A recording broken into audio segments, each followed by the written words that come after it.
Hello, my name is Ari. Welcome back to my podcast, Surrounded by Addicts. Here I share my perspective on alcohol and drug addiction as someone who comes from a family of addicts. I share my personal stories, lessons I learned along the way, and take a look at what the research says about addiction. I am not a doctor or a specialist of any sort, simply a woman who has healed from trauma and wants to talk about it. Please enjoy the following episode. For this episode, I wanted to talk about how addicts need boundaries, which is incredibly difficult to enforce. Overall, you can't control what other people do with their life or the choices that they make or, of course, the opinions that they have. This is especially true when someone you know and love is going through an active addiction. No matter how many low points they reach, or how many low points you thought that they have reached, no matter how badly you want them to quit, they have to be ready to make the change on their own. It doesn't matter what you think, it doesn't matter what you try to tell them, it is ultimately their decision on when or even if they quit. Trying to force and intervene will only cause more stress, resentment, chaos in your own life, and it'll drastically affect the relationship you have with your addict. The best thing you can do for yourself and for them is to simply mind your own business. Harsh, just here, definitely doesn't sound the most pleasant, doesn't even sound helpful until you really start to understand what mind your own business means. This doesn't mean that you can't love them. It doesn't mean that you can't be around them. It just simply means that what they're going through is not your problem to solve. Whether the addict in your life is a spouse, child, sibling, parent, or friend, you have to accept that they're going through their own struggle and there's not much you can really do about it except for just to love them. Of course, this is extremely hard to do, even more so if you live with the addict in your life, because we naturally just want to help. Sadly, help usually causes us to just want to take control. We want to control exactly what they do and what they think. And that's usually not very helpful, even though it seems like it. The problem is, or one of the problems, is that addicts are very good at lying and manipulating. That's just part of the package once an addiction is developed. It doesn't matter what the addiction is. Of course, I'm referring to hard substances and alcohol, but any type of addiction usually involves lying or manipulating. It could be lying to another person, or it could be the addict lying to themselves. It could be manipulating another person or multiple people, but it could also mean that they are manipulating themselves. Either way, addicts, when referring to hard drugs and alcohol, they know how to get what they want. They know what buttons to press to make you angry, and they know how to tug on the heartstrings to make you pity them and to make you have empathy for them. Playing into their game only enables them to keep playing it. The more you are involved in their problems, the easier it is for them to blame it on you. If you try to solve a problem and it blows up in your face because they don't really want that problem to be solved, then they can blame you for the problem that they probably started in the first place. In my own life, I saw this with my uncle, who has, not really surprisingly, been drinking since he was a teenager. He is now almost 40 and still relies a lot on his mother, aka my grandmother, for support. Anytime he needed money for cigarettes, food, clothes, gas, even just money just to go out and have fun, to buy more booze, he would always ask my grandmother. If she said yes 99 times, but for the 100th time she said no, he would blame her for his problems. He would blame her for not making it to work if he was asking for gas money. He would blame her for not having any money in general because I believe currently his paychecks get deposited into her accounts. So whenever he needs money, you know, he does have to go to her. And if she doesn't want to go to the bank that day, for some reason, it's her fault that he can't manage his own money. He would blame her if his car was broken and he couldn't afford to fix it. He would blame her if his friends were mad at him because he owed them money. She would, of course, be pissed by his switch up. They would argue. He would leave the house for a bit and not come back for days or maybe even weeks. But as soon as he begged to come back home because his friends kicked him out or him and his girlfriend got into a fight, she would let him back in and the cycle would continue all over again. She was being blinded by the urge to help my uncle. Because of this, she was partially encouraging him to stay in his addiction. I don't want to say enabled, but I guess that's kind of what it was. Of course, she wants him to clean up his act, but by trying to help him, he wasn't really doing that.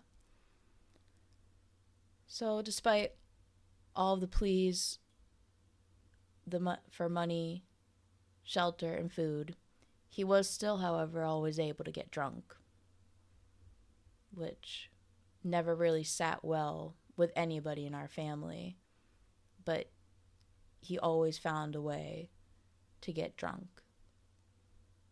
He would ask every single person for money and leave with nothing because no one would give it to him, yet he would still have a sleeve of nips in his car, some way, somehow. Setting up boundaries and prioritizing taking care of yourself does seem obvious, but it is often put on the back burner. Most resources that talk about and bring awareness to supporting a loved one with an addiction stress that this step is very important and crucial, not just for you, but also for the addict's recovery. Having boundaries enables a constant support system filled with love. Without boundaries, we tend to become more resentful towards the addict, and they start to feel less loved in their process of recovery. From what I have learned, living with and seeing family members that still have active addictions, placing strict boundaries makes their addiction less intense for me to deal with.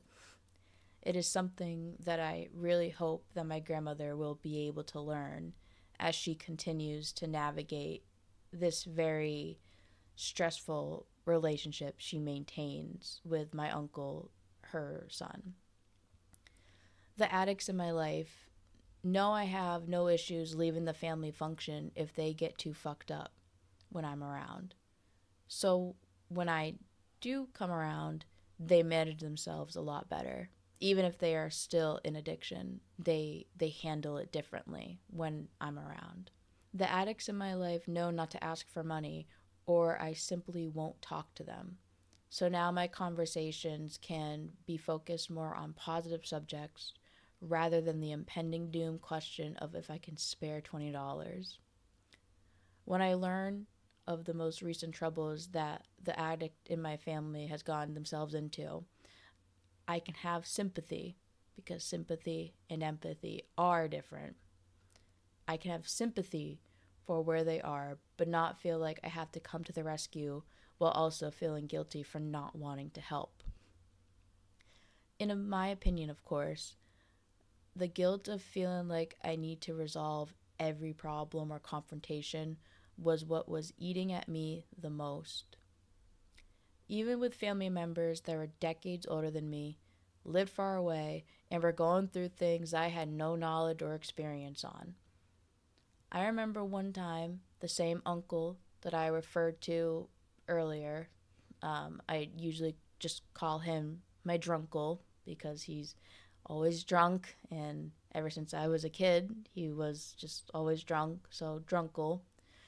Um, so, anyways, my drunkle and I, we were getting ready. No, well, we were planning on going to watch a live version of a podcast that we both enjoyed.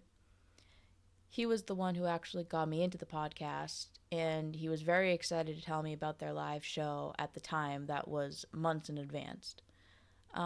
He called me one day when I was at work. He asked me if I ever heard of the podcast that he had been a big fan of, and told him no. He suggested that I listen to the first few episodes, and when I said that I would, he called me again a little bit later. Well, not a little bit, a couple days later, and I did enjoy the podcast, and that's when he asked me about going to their live taping of a show that again was a couple months in advance. It was going to be in a small venue in a busy city, and we were basically just planning on getting food before or after the show, and overall just enjoying the night out together. He told me last minute, as in maybe a week or two prior to us going, that his crackhead girlfriend was going to join. I already knew about this girlfriend, and I had only met her once, but this was news to me that she was supposed to be going with us. Once he told me that over the phone, I made a promise to myself that I wouldn't let either of them in my car. I didn't want to be responsible for them, and I didn't want to have to deal with the mess that they would most likely make. Mainly because it wouldn't be the first time that my drunkle has trashed my car, let alone somebody else's car. And that was a boundary that I didn't really clearly set. It was more for me, like I had to tell myself to stick with it. I just mentioned to him that I was going to go straight to the venue after work and I would just meet him there. So I made it, I made the boundary. I just didn't tell him how serious I was about it, but I did bring it up. To be honest, I was a little bit scared of his reaction, what it was going to be if I straight up told him that his girlfriend wasn't going to be allowed in my car, because it was a big part of it was her, because I didn't really know her. And I didn't want to deal with them two together. So I was afraid of the confrontation. I didn't want him to take it in a certain way. So I just left it as I would be too busy to pick him up if he couldn't get his own ride there. Anyways, every couple of weeks before the show date, he would call and ask me how far along I am listening to the podcast. We'd talk about our favorite episodes, some of the characters, and just anything and everything to do with the podcast. Like I said, he was super excited that I was interested in attending the show. He told me that not many people, friends or family, really cared about the podcast like he did, just wasn't into it or never heard of it. So I was one of the few people in his life that was on board with going to this show. The day of the show arrives. It was on a Friday, and the show wasn't until about like 7 at night. We called the day prior, so the Thursday before. We called to confirm that we'd be all set to go, and we were. Anyways, Friday rolls around. I already have everything planned in my head about what I'm going to do after work. And then I get a call when I'm at work from my boyfriend, who actually works with a different uncle, but that uncle and my drunkle also live together. So my boyfriend calls and tells me that my drunkle had gotten into a really bad car accident and was currently at the hospital.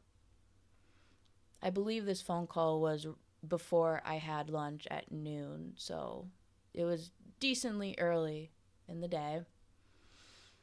No one was able to get in contact with him directly, so we only knew all of our information from his girlfriend. Didn't know his state, didn't know really what happened as far as like how the crash happened. We were all just going off of what his girlfriend was telling us. And we were kind of playing a game of telephone because she would talk to one family member and then that one family member would talk to me. So I don't know how many details got confusing in this weird line of messaging, but it was a roller coaster of emotions, not knowing and knowing that no one else really knew how he was doing. Of course, naturally, all of us assumed that he was driving under the influence of something. I just remember spending the rest of my work day trying to keep my composure. I was very upset. I was talking to my aunt, my other uncle, and my grandmother, seeing if anyone had updates on his condition. My boyfriend was talking to me throughout the day, letting me know that it's going to be okay and that, he would be there for me. Hours later, I get out of work. I finally get to find out that despite my uncle having no alcohol in his system when he was driving, he did have a large amount of painkillers in his system. A more recent problem, among others, that he started to develop while dating his current girlfriend. Want to caveat that I'm not blaming his girlfriend for his decision to start doing more drugs, but I am saying that they had a negative influence on each other once they started dating. They didn't complement each other in that way, in a good way. Finally, I was able to talk to my uncle myself about 5 hours after I found out about his accident.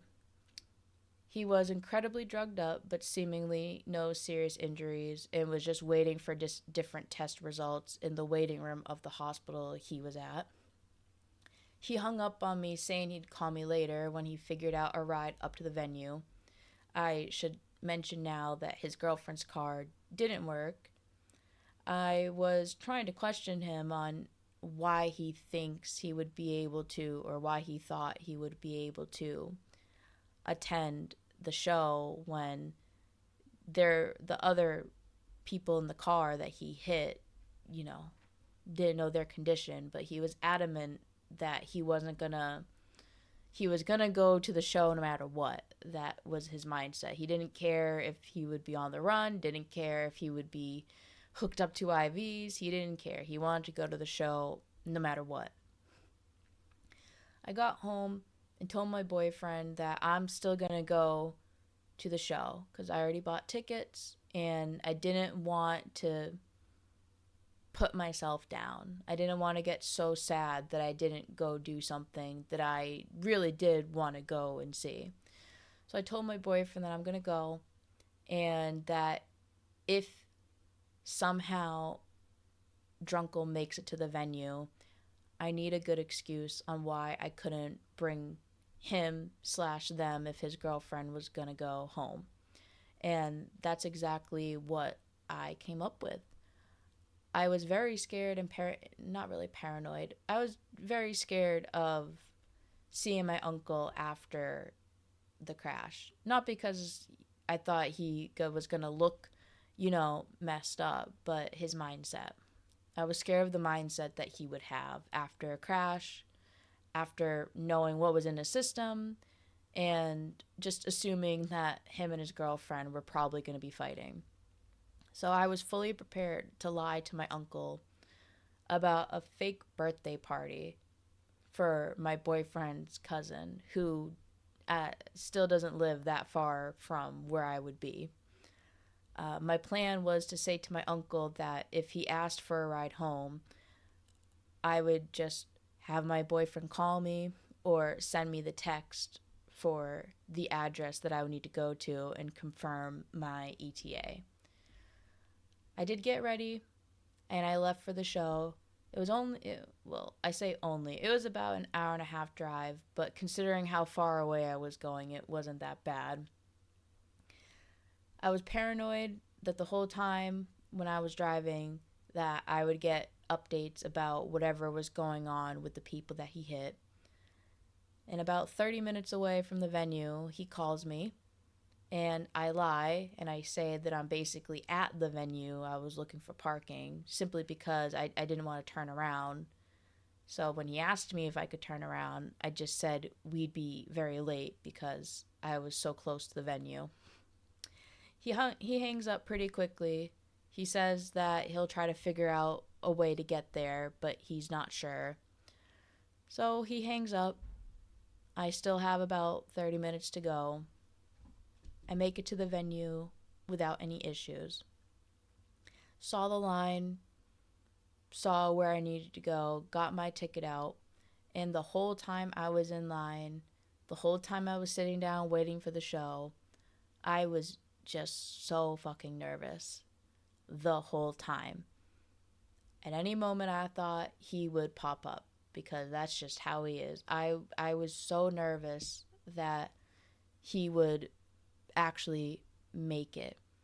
And I was mainly nervous because I didn't want him to be able to read on me that I lied to him about anything. I was also nervous that if he made it, he would drag me to whatever mess he had going on. And I wanted to just keep away from his girlfriend that had her own myriad of problems other than being with my drunkle. So for the almost whole hour after I got to the venue, I was constantly looking out to see if I could find him. I was constantly checking my phone. I was so antsy and I couldn't sit still until I got the text that he couldn't make it. And I don't think I've ever felt so relieved in my life until I got that text. I still have the angry paragraphs he sent me, basically blaming everything on everyone by himself. He was pissed, which not surprised by, but I am so glad that he couldn't make it because he would have been fresh out of the hospital, probably high on something, and him and his girlfriend fight like wild animals. And I could only imagine that she would be pissing him off and he would be pissing her off and then having to sit next to them at a show.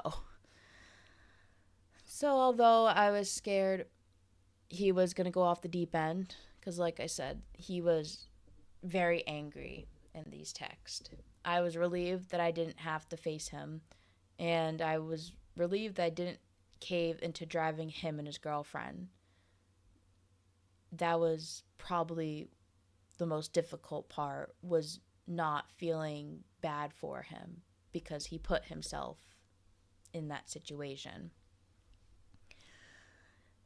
A couple days later, he did contact me again. He called me and he asked me if anyone in our family told me not to pick him up. As in, as I was driving to the venue, he was asking me if anyone told me not to go grab him when he called me for asking me for a ride. We went back and forth a bit, and I was basically just swearing that I didn't talk to anyone in our family. All he said was, well, shit. I asked him what was wrong. Apparently his girlfriend, don't know why he listened to this, apparently his girlfriend told him that my aunt and my grandmother told me not to pick him up. So what did he do? He cussed his own mom out over text while she was on vacation visiting her other son who lives out of state. and said some unpleasant words to his sister, I got to see the messages that he sent to his own mother, and they were absolutely fucking horrible. I I didn't know he was capable of talking to his own mother like that. But then again, this was the worst his addiction has ever got. I have heard him say some pretty nasty things to people. I have heard him get into arguments with my grandmother in front of me, and what he sent her, his own mom, was the worst I've ever heard him honestly talk to anybody. I asked him, as he's telling me this, why he would believe his girlfriend when we all know that it lies, honestly. We all know, he knows. He would tell us, well, he would tell me stories of when she got caught lying. And I take it with a grain of salt because he could be lying too. But proclaiming that you know that she lies and then believing something that is so obviously untrue, because she would have no way of knowing if anybody in my family spoke to me about this incident. He said that he had no idea why he listened to her and that he owes everyone a massive apology. So shortly after this incident, as in the car crash and the how he spoke to his mom, he became homeless with this girlfriend. Their situation has gotten a little better, I guess, but he was homeless. When I learned that he was officially homeless a little bit after the podcast venue date, I was just guilty. I felt guilty for lying because I knew that if I just agreed to drive him up, he probably drive him up to the venue to see the show. He probably would have never said those things to his mom, or at least at that time. But I had to stick to the boundary that I set. He faced the consequences of every action that made him miss the show, while I, after he confirmed that he wasn't going to make it, was able to enjoy the show and my dinner afterwards. And my grandmother was able to enjoy the rest of her vacation despite his nasty text messages. It definitely wasn't easy. It was very hard to know what mental gymnastics, or trying to imagine what mental gymnastics he was putting himself through, from the car crash to trying to get to the venue to dealing with his girlfriend to talking to his own mom, just to have the crash of emotions, realizing that his girlfriend lied to him, and then having to confirm with me and admit to me, to his niece, that he was such an ass to everybody. But minding my own business was one of the hardest things I have learned, but also felt the most freeing after I practice it. Like I mentioned, I was pretty nervous when the show was starting, but as soon as he told me that he wasn't going to make it, I felt tremendously better, and I felt good for myself. Like I gave myself confidence by knowing that someone that I had such a very close relationship with, someone that when I was younger, I would, like, he was my favorite in the family. He was the fun uncle. He was the one that we would go out together all the time, and I genuinely really liked being around him. So setting the boundary with him was the hardest thing I ever had to do because it felt like I was betraying him. But I was really just letting myself heal from all the bullshit, I guess, that not necessarily that he put me through, but just, I guess, in a way, he did put me through. Seeing what he went through, knowing too much about it, it was a lot. And I needed to tell myself that it was okay to separate myself from that. And by sticking with my boundary of not letting him and his girlfriend in my truck, I do have a truck, not a car, it's a truck. Um, not letting him in my truck was a test, and one of the biggest tests, actually. And I passed it. And if I didn't try to keep my boundaries strong before this, I don't know if I would have been able to hold strong during that whole situation.